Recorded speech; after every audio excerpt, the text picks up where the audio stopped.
Hey, handsome. How are you? I'm good. I'm sitting in this chair, so you're venue of the person there.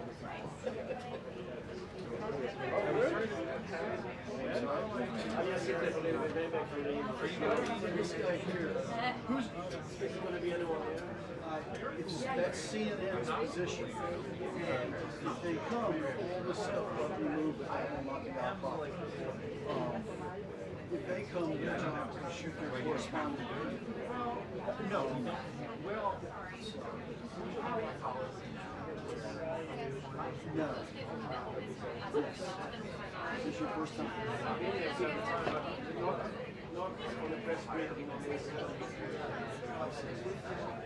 It's been like this for 7 months. It's very tight.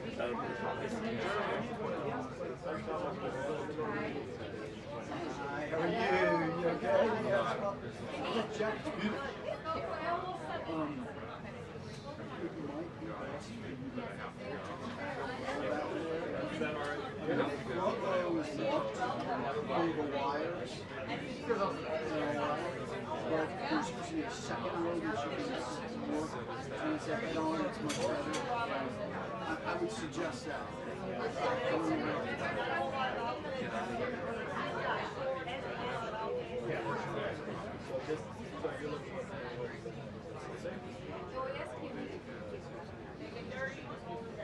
Oh, good. What is your plan, my friend? Where are you going to stay?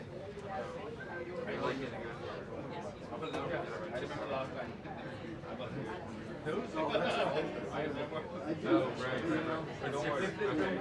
it weren't for that, it's going to be very different. Well, if you decide, yes, we should Just trying to give everybody an opportunity. We're all trying to work. noted, realize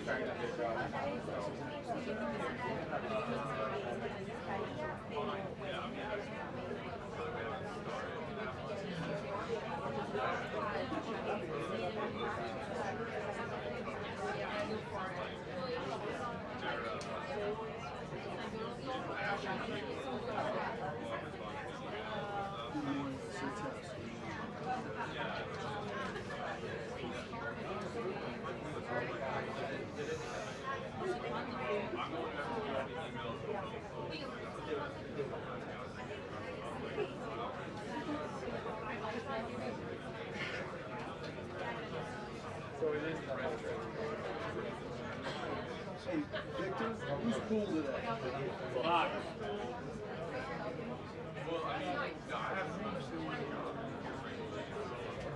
You're going to put that on the silent too. Ah, lo tienes. ¿Me oyes? Perdón, te escuchaba.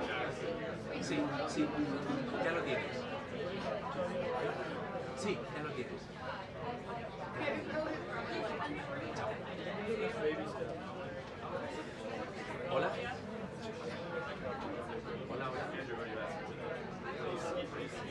No, imposible. No puedo. No puedo salir. No puedo salir.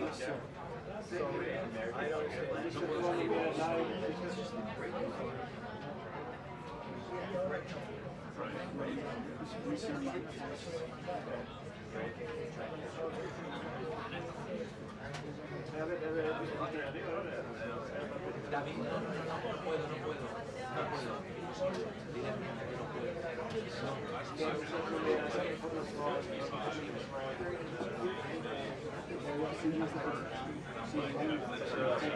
Porque yo estoy en la sala de prensa para la sala de Karoline. Ya no puedo salir de esta sala de prensa y el camarógrafo está afuera. Hasta que no acabe no puedo salir. Hasta que no acabe la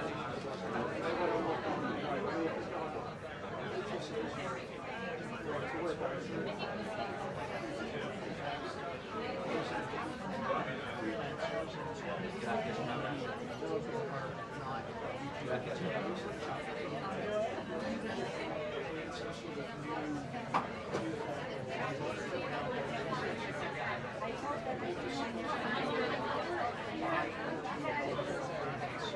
Really?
¿Estás por el 1? ¿Lo tienes ya?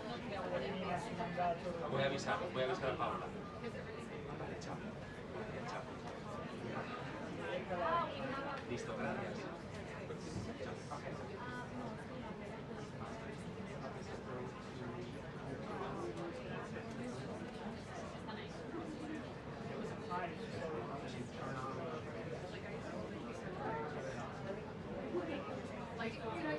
Hola, mi Pau.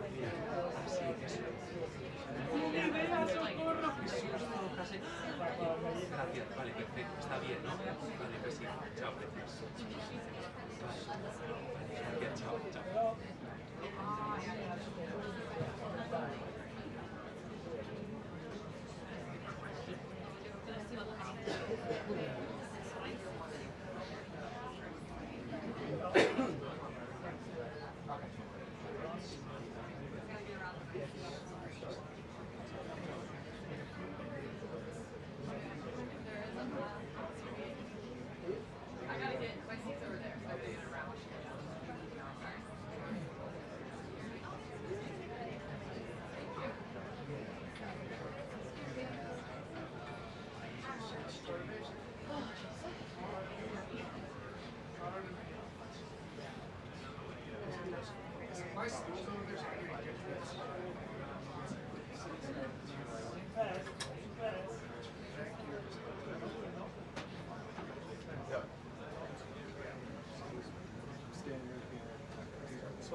I have to be able to see my seat. Yes. Yeah. It was folded out. Somebody so the white stove that was out here.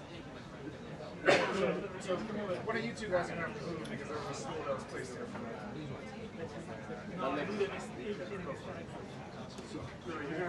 Yeah. Yeah, it should be. No, you're good. I'm moving.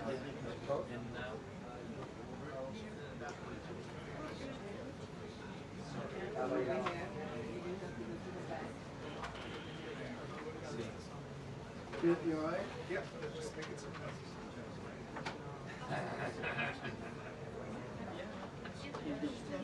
Yeah. Watch the cup of coffee that somebody left. That's a great idea. Two bags of this.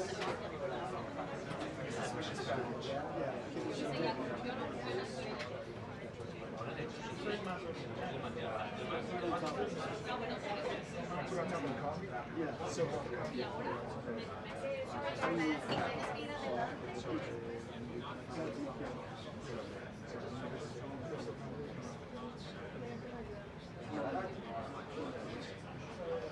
Put your hand on. No. Put your hand.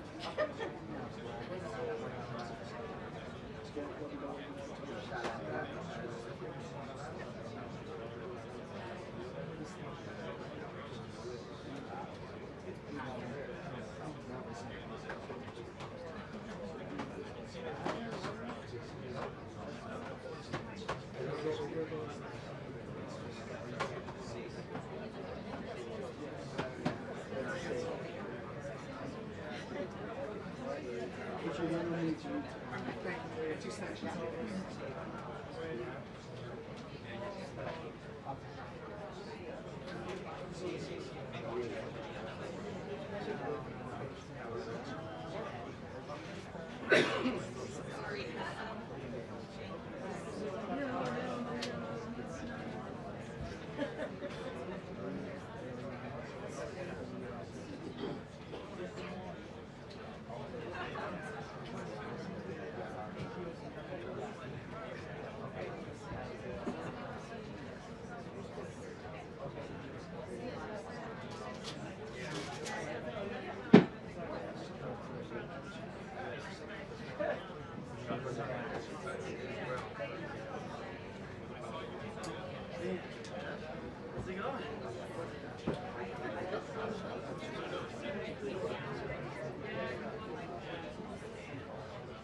demo.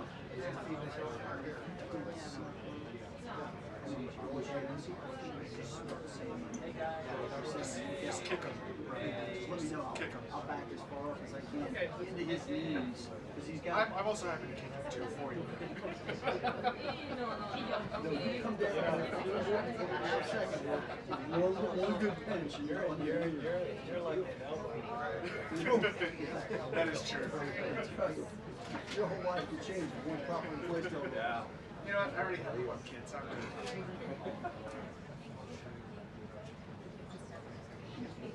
Put your hand on my shoulder. Thank you. Got it. Thank you.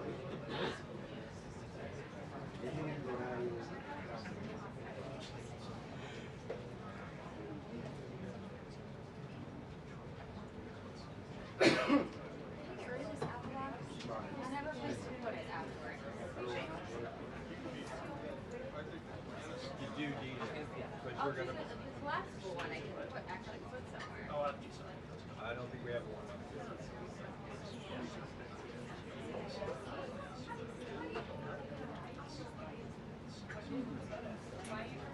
Yeah, I mean, if there's time, Jackson, you can slide it this way. And I'll grab it. Stick it over there. I'll grab it. Okay. Thank you. Let me know. Thanks.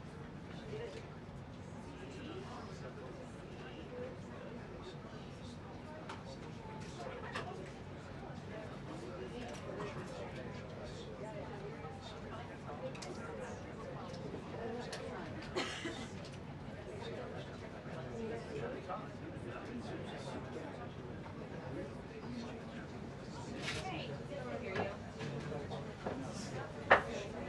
Yeah, oh yeah, yeah, you can go sit in front and take your correspondence. Do anything you want on your last day. Make a hold.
See?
Yes, I'd be about ready to go, Sean, and the president's schedule is to amend the Venezuelan opposition leader about a half hour ago. So I reported that she was considering giving him her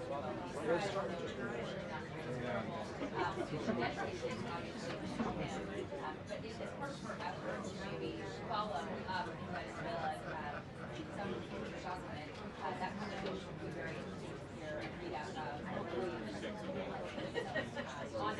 But Iran is really the hot ticket at the moment. We have U.S.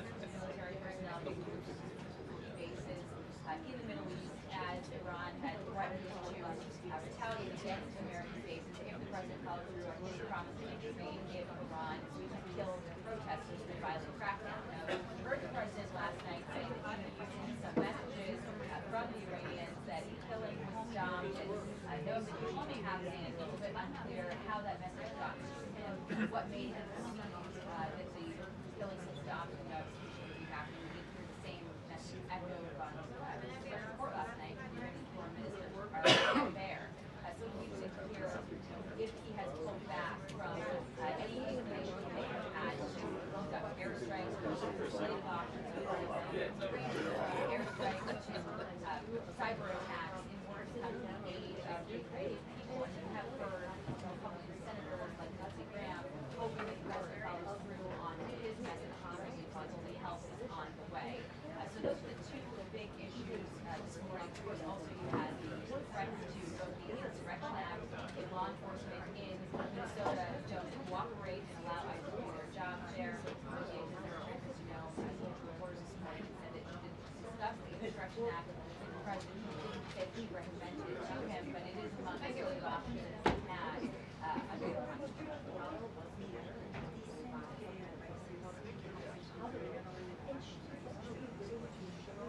Hey, Mark here. What do you change your last name? Mark here.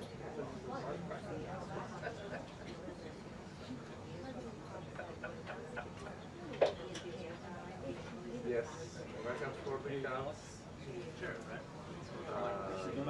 That's it. Have with the correspondent line.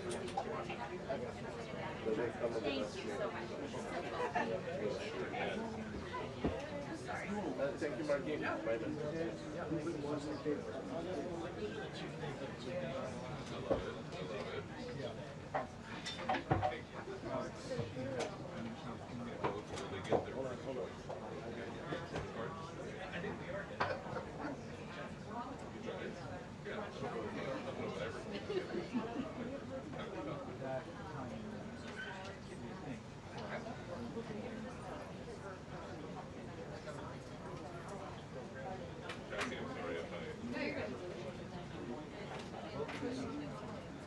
Alex, have you seen me again? I'm looking at it.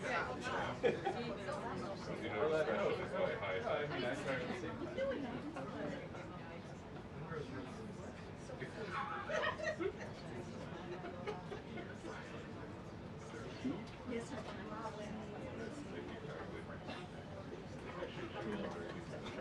Sorry.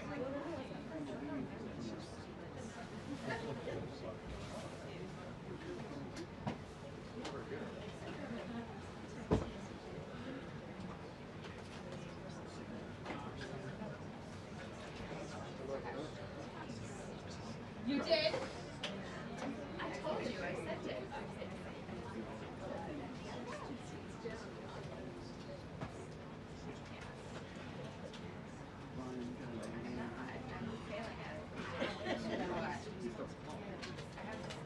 She goes, you know, wait a minute, I didn't buy any of them. I haven't bought any of them yet. Here.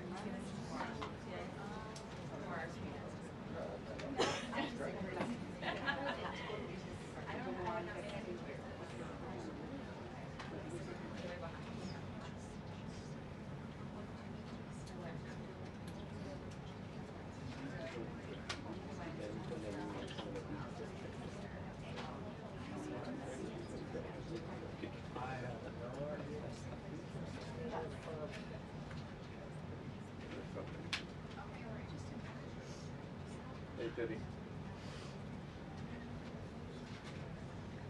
This is the fun. Life is the best fun. See, we call circus. We call cages full of monkeys.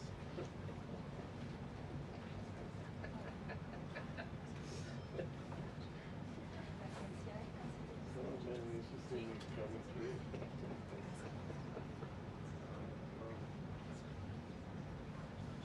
Yeah, I'm already. The other thing that not normally do is but I already did one line. Just to make sure they see me what I have for, and that's it.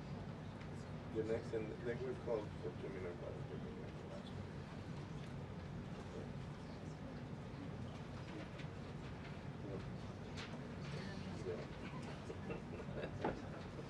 complicates stuff that you see kind of like numbers before. So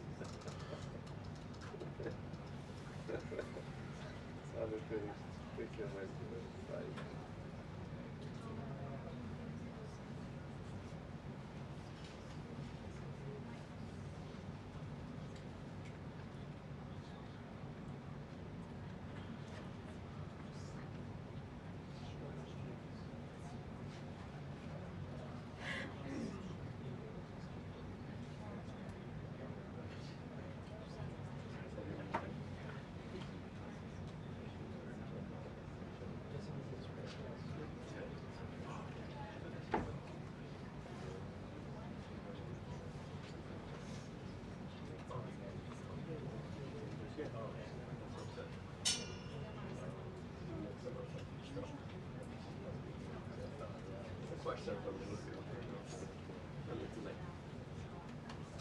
You can all make this up things here. 2 minutes until the briefing. 2 minutes until the briefing.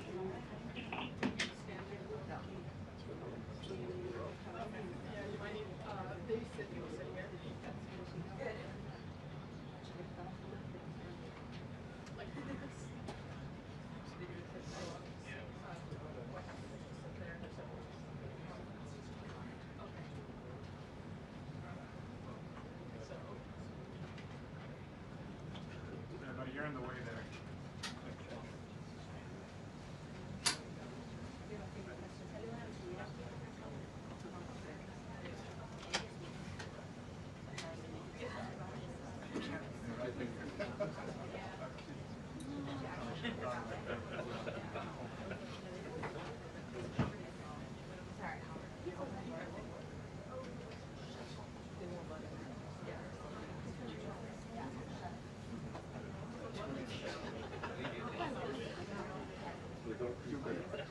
Close the door, please. Shut it.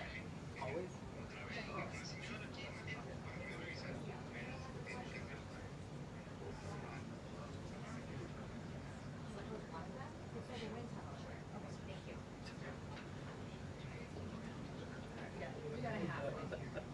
It's all about the little. Thank you,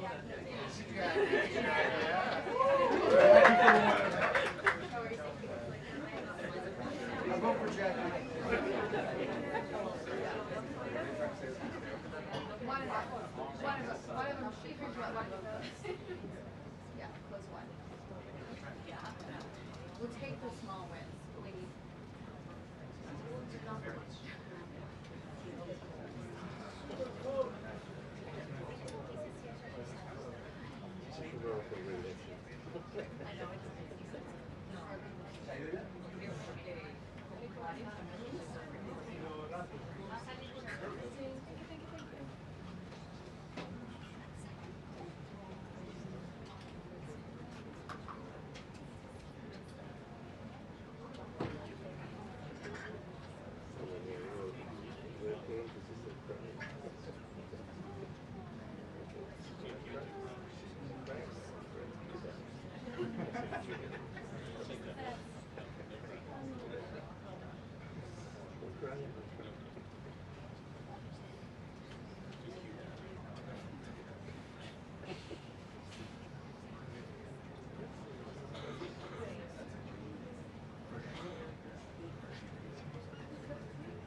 You guys close those doors. Just one. Just fully shut one door. That was the agreement. Right, we agreed with her just now though, that we would close one. They are not closing. They're refusing to close. The doors? The doors, yes. I Push it. requested personally. They're Just shove it.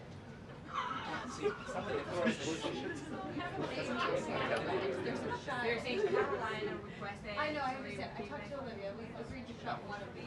One. They told you they would, but they said they would. Baby's gonna get a call.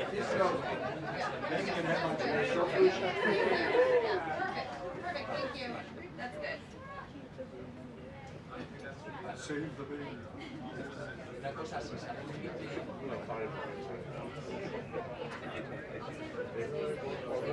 Yo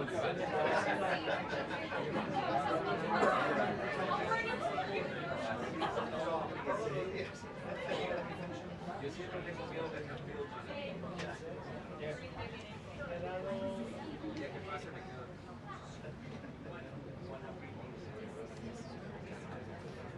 Hey, shut the door. There's an infant in here. Oh my God. Who let the baby?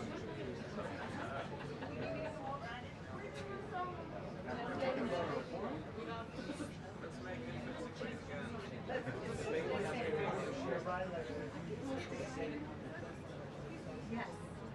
Yeah. I, so the one that I have not. Oh, really? Yeah,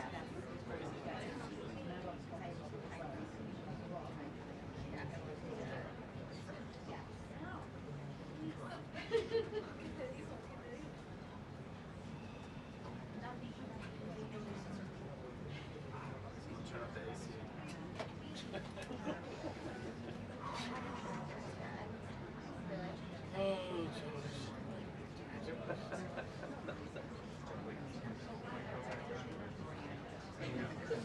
I know, I love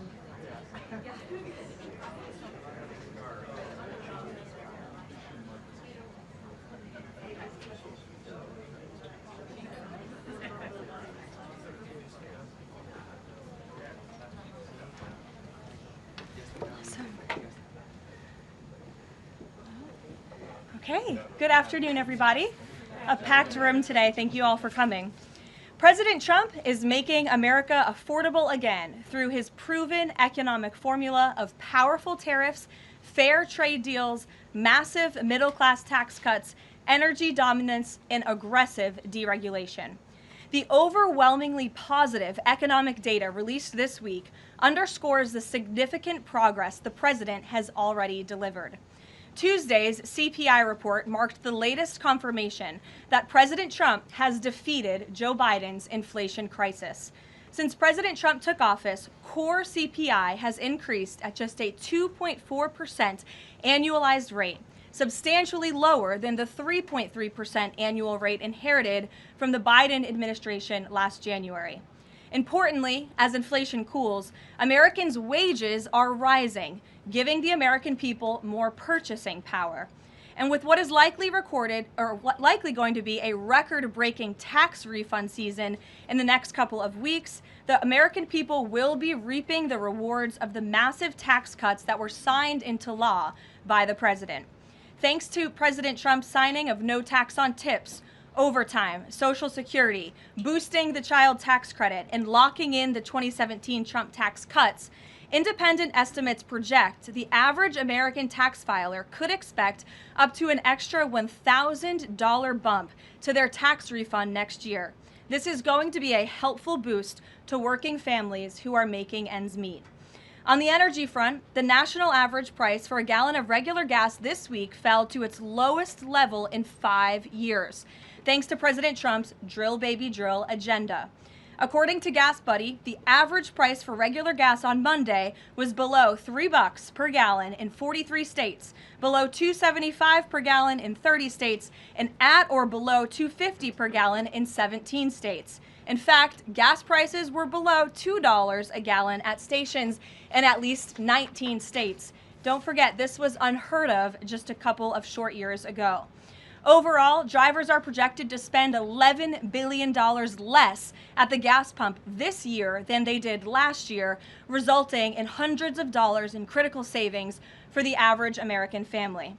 We're also seeing the housing market rebound as borrowing costs ease and income growth outpaces home price gains.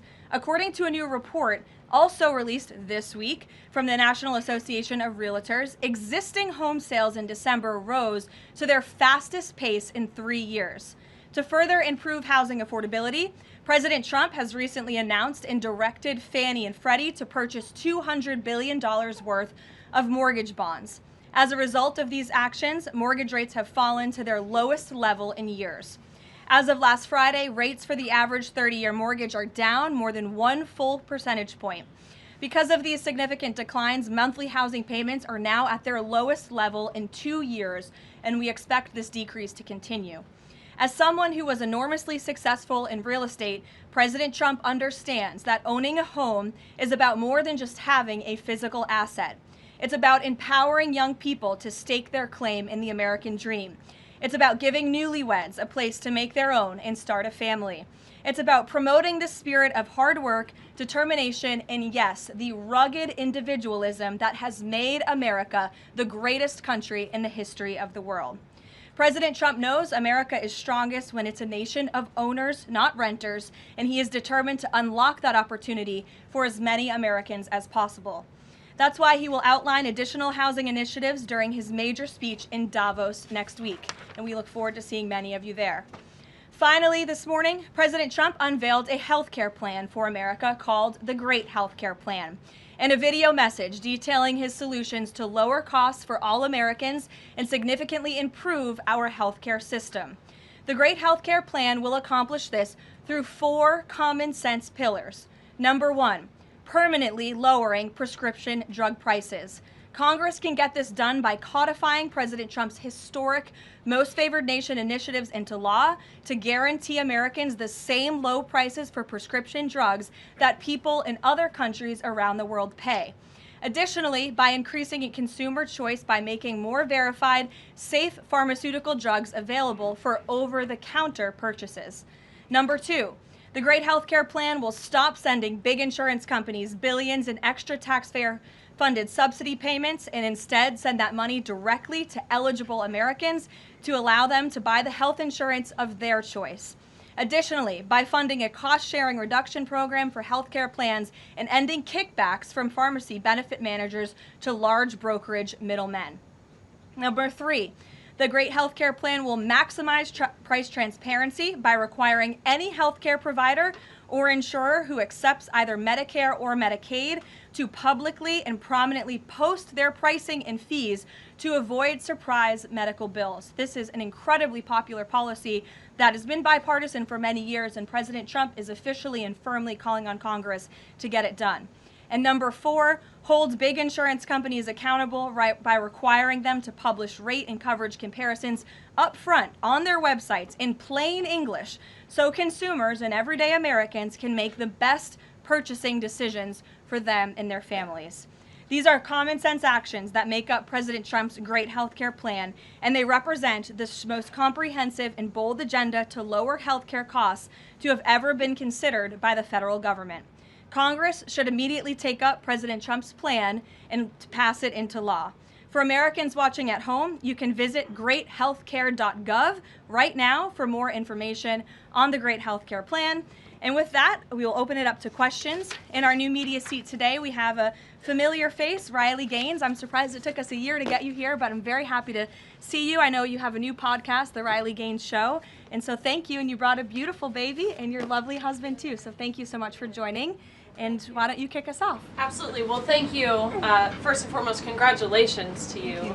Being a girl mom will change your life in the best way possible. So excited you get to shop all the pink and the frilly and the bows.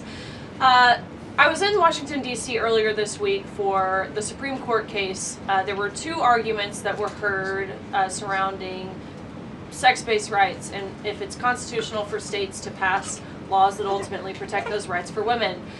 If the Supreme Court rules as anticipated in favor of maintaining these sex-based rights, is the administration prepared to take action against the states? I believe at this point it's 23 states that don't have those protections for women? Absolutely. And as you know, Riley, the administration already has done so. We've taken action in a number of fronts against these states who are failing to uphold the president's executive orders in this administration's policy of simply protecting women in women's sports and in women's private spaces.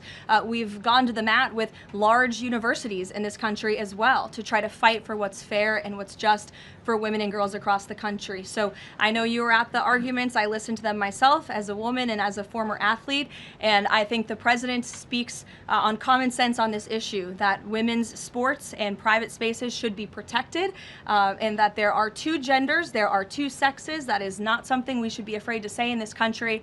And I think, frankly, it was quite alarming to not only hear a couple of justices gravel over that basic fundamental biological fact that men and women are different but inherently equal, but we are certainly different, and women deserve such rights. We hope and expect that the Supreme Court will rule in the right way on this matter. Thank you. Gabe. Caroline, thank you very much. A lot to talk about. Sure. Isn't there always a lot to talk about? What can you share about the president's meeting with Maria Corina Machado? Is it underway? What can you share about that? And then also, the president said yesterday that Delcy Rodriguez was, quote, a terrific person. Does the president trust the remaining members of the Maduro regime? I will say, to your first question, the meeting was about to begin as I was stepping out of the Oval Office moments ago, so my understanding is that it's underway right now. I know the president was looking forward to this meeting, and he's was expecting it to be a good and positive discussion with Ms. Machado, who is really a remarkable and brave voice for many of the people of Venezuela. So the president looks forward to obviously talking to her about the realities on the ground in the country and what is taking place. As for Ms. Rodriguez, the president did speak with her directly this week. As you know, he revealed that to all of you yesterday. And Secretary Rubio and the administration have been in constant communication with Ms. Rodriguez and other members of the interim government in Venezuela. They have been extremely cooperative. They have thus far met all of the demands and requests of the United States and of the president. And I think you have all seen that play out. We obviously had a $500 million energy deal that was struck in large part because of the cooperation from Ms. Rodriguez. Venezuela and Ms. Rodriguez have also confirmed that they will be releasing political prisoners from Venezuela. There were 5 Americans who were recently released this week as well. So the president likes what he's seeing and will expect that cooperation to continue. And regarding the investigation into the leak that the president referenced yesterday, what is the administration's position on the Washington Post reporter? The Post has reported that she was told that she is not a target of the investigation.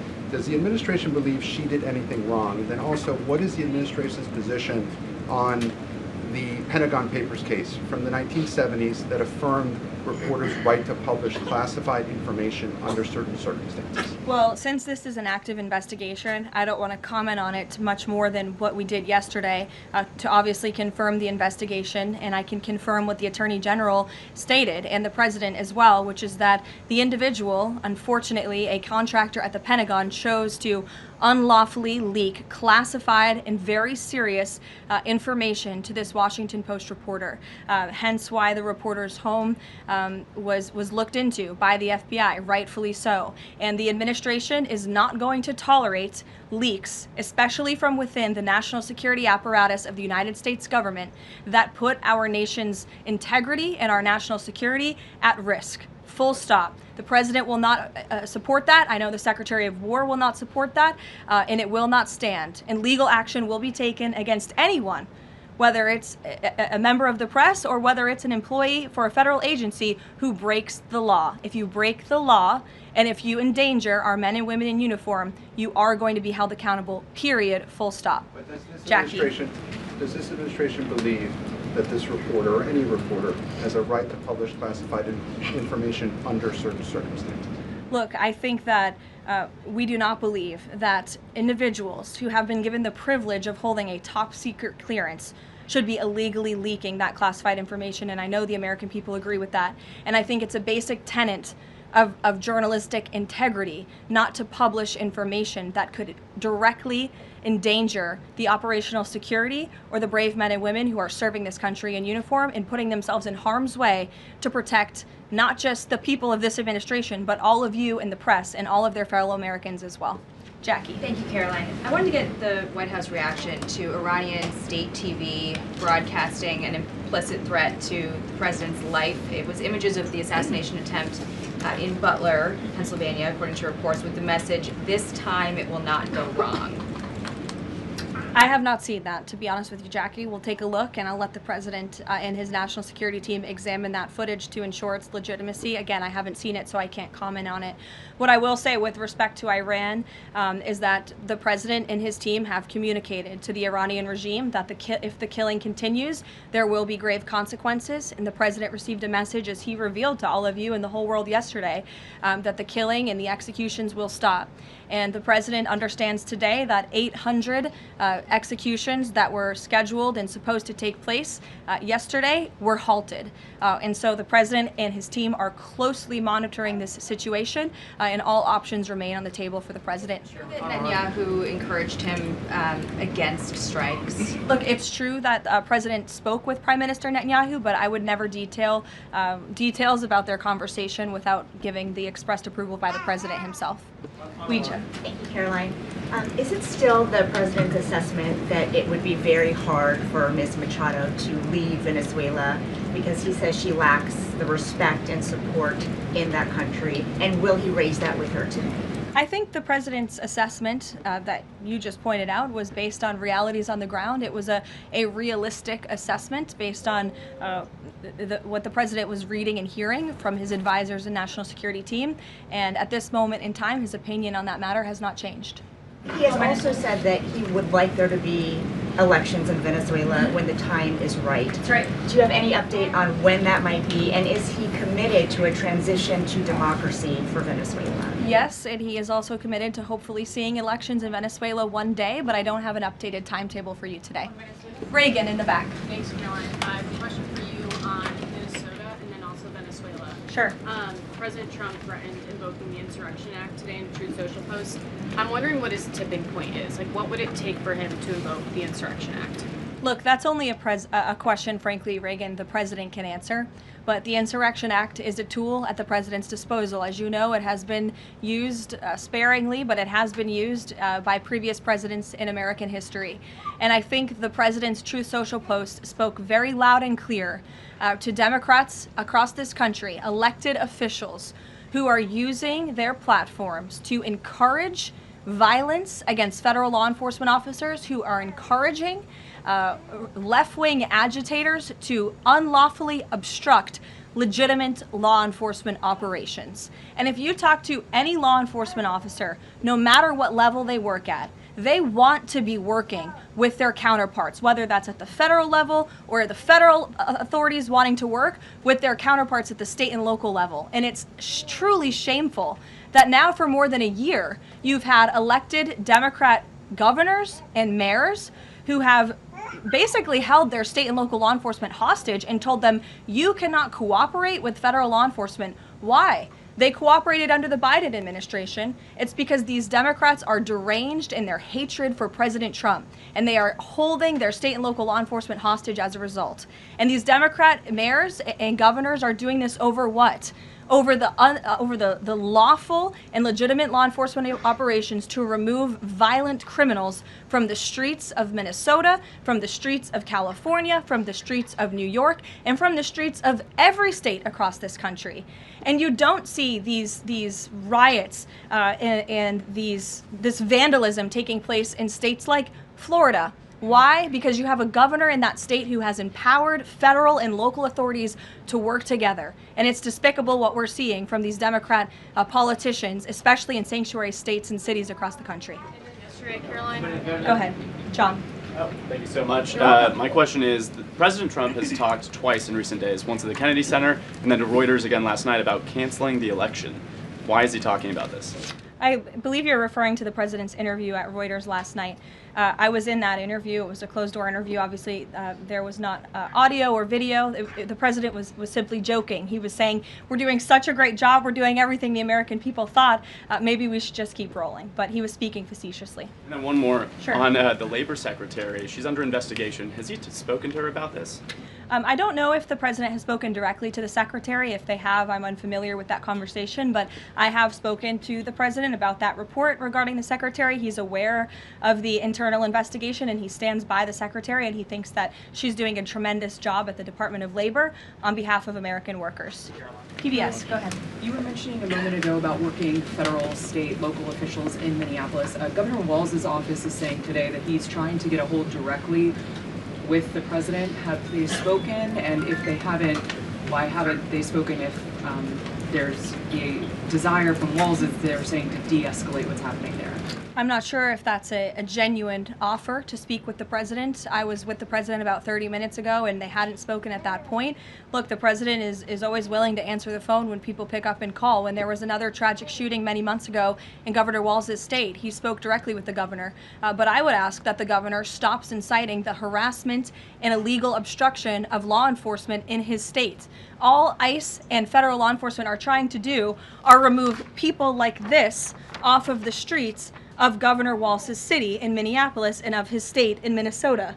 If you look at some of the individuals in this photo, these are all illegal alien criminals who came into our country under the previous administration. This is some of the most disturbing crimes you will ever read about, and there's only a few reporters in this room who will actually talk about these individuals. This is all ICE is trying to do. They are trying to remove people like this from Governor Walz's state. And so yes, he should pick up the phone, and he should say that he will cooperate with this president and with the federal government in making Minnesota safer, because that's all President Trump and his administration want to do.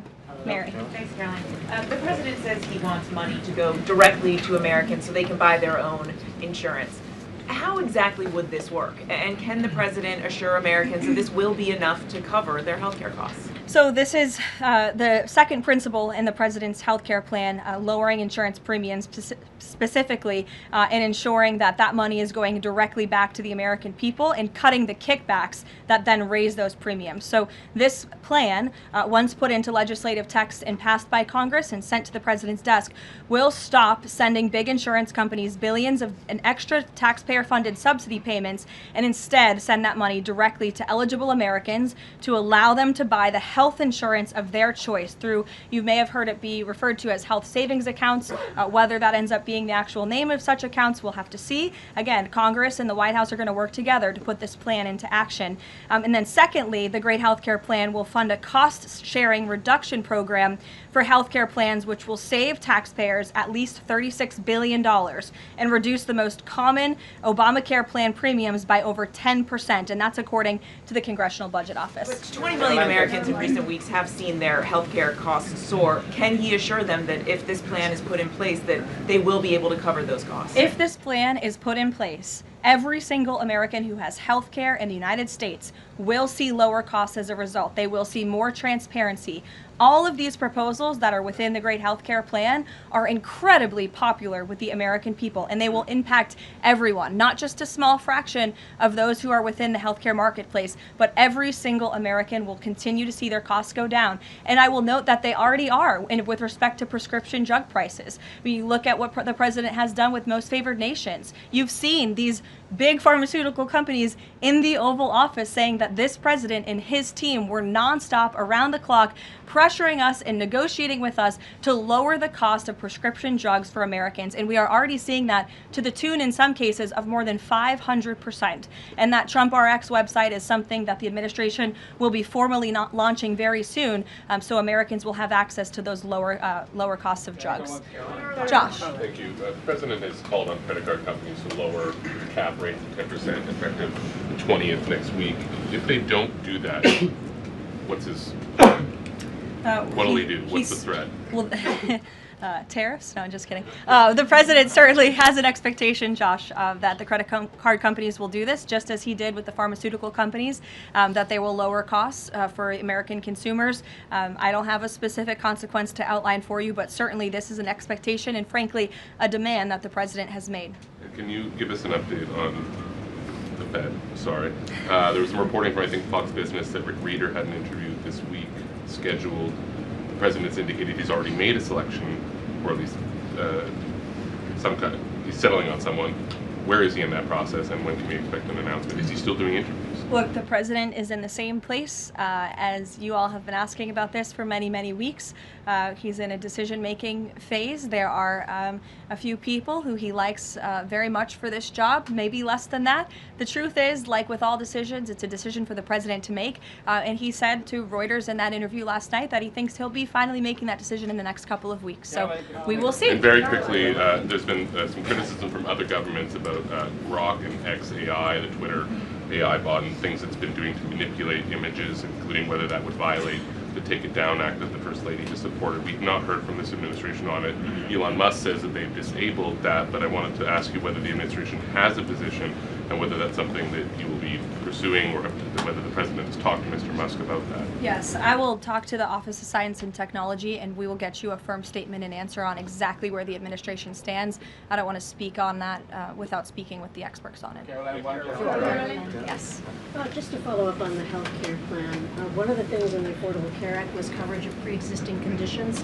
Is there any discussion or inclusion on that issue in the president's plan? The president's plan that he outlined today will have no impact on individuals in this country with pre-existing conditions. Obviously, that's a continued conversation that the White House will have with Congress, but that's not the president's intention with the great health care plan.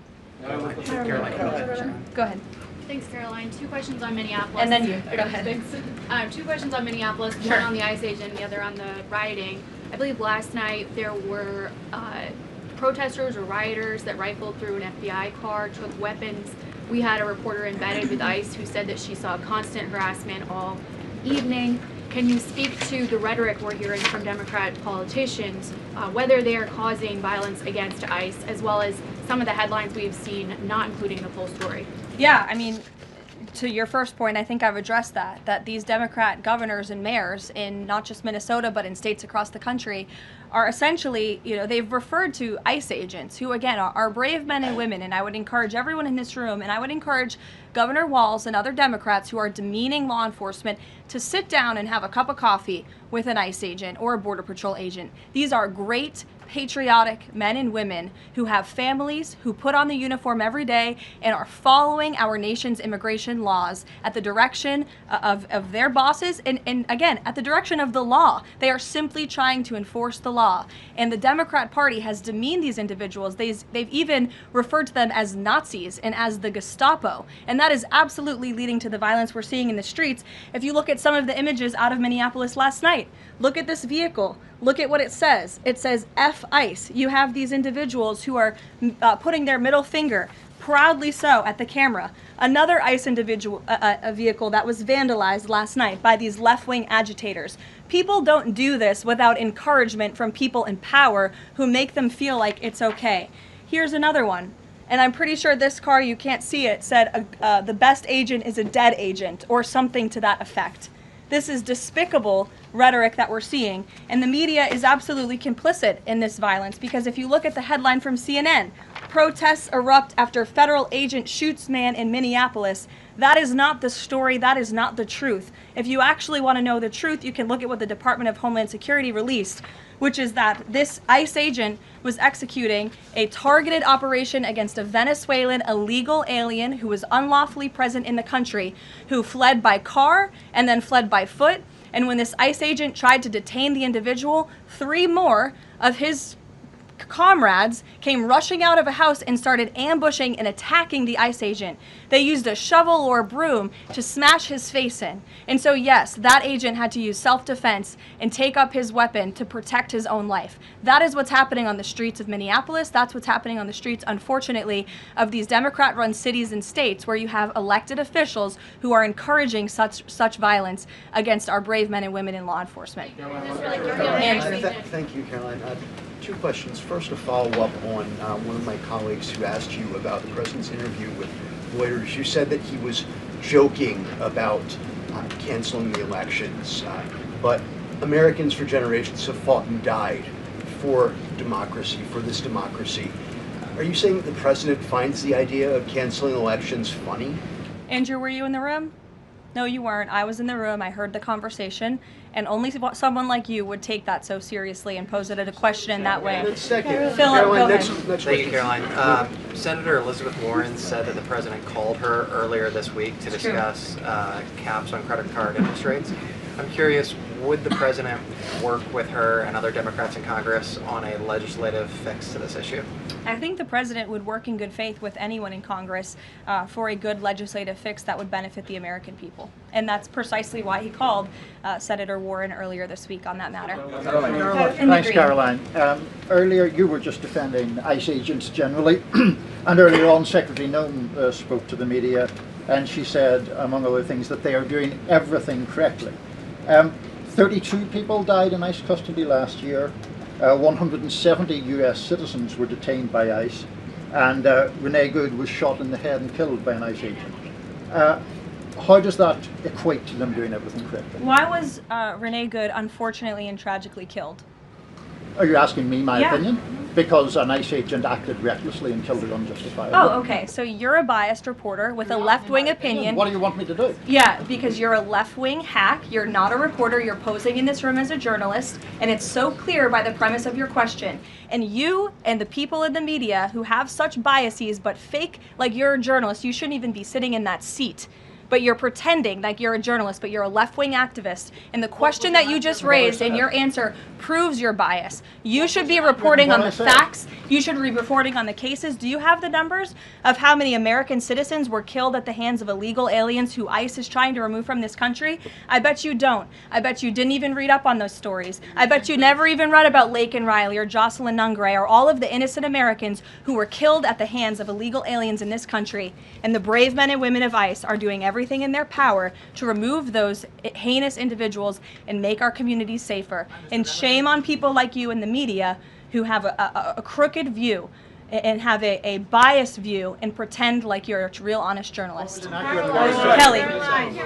Two quick questions on Iran. I wanted to ask first, just if you can say, how close was the president to potentially launching strikes last night, and was it the Gulf states that convinced him not to do that, as some of the region there have said?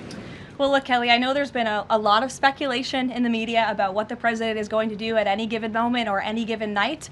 And I would say a lot of these stories, to be honest with you, I've been reading them, and they have been based on anonymous sources who are pretending or guessing to know the president's thinking. The truth is, only President Trump knows what he's going to do, and a very, very small team of advisors are read into his thinking on that. And as I just told you, he continues to closely monitor the situation on the ground in Iran. And as we saw yesterday, he had heard that the killings and executions would stop, and we have seen 800 people, their lives have been spared as a result of that. The president continues to closely monitor, but also keep all of his options on the table.